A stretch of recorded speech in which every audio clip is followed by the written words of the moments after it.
Hi friends, మేఘనా YouTube ఛానల్కి స్వాగతం.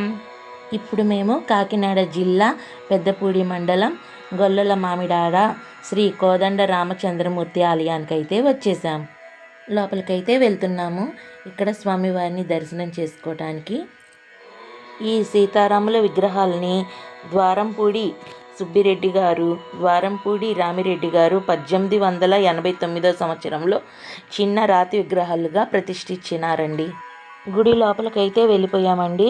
మనసు అయితే ఎంత ప్రశాంతంగా ఉందో ఆ స్వామివారిని చూస్తుంటే, గర్భగుడిలో ఉన్న ఈ స్వామివారి మూర్తులను చూస్తుంటే మనసు ఎంత ఆనందంగా ఉందంటే అంత ఆనందంగా ఉంది.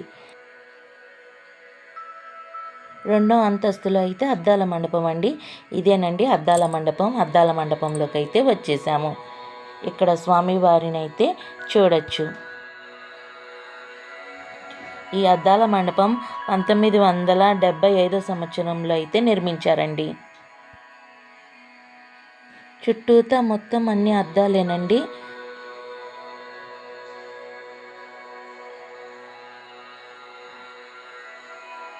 ఇదిగోండి స్వామివారి ఉయ్యాల్లో ఉన్నట్టు మనకు కనిపిస్తుంటారు.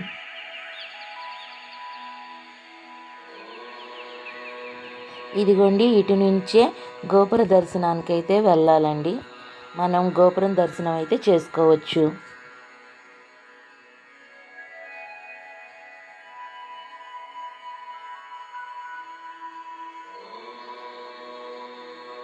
ఇదిగోండి రెండో అంతస్తు నుంచి అయితే వెళ్ళాలి.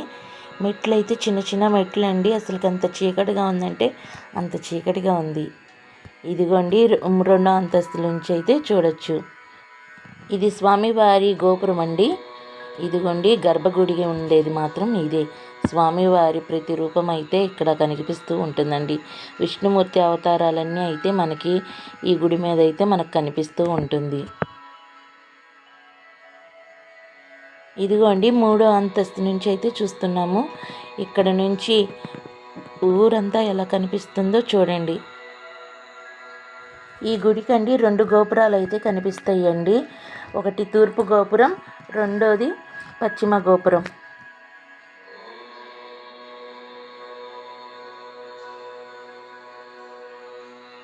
తూర్పు గోపురాన్ని 1948 సంవత్సరంలో నిర్మించారు.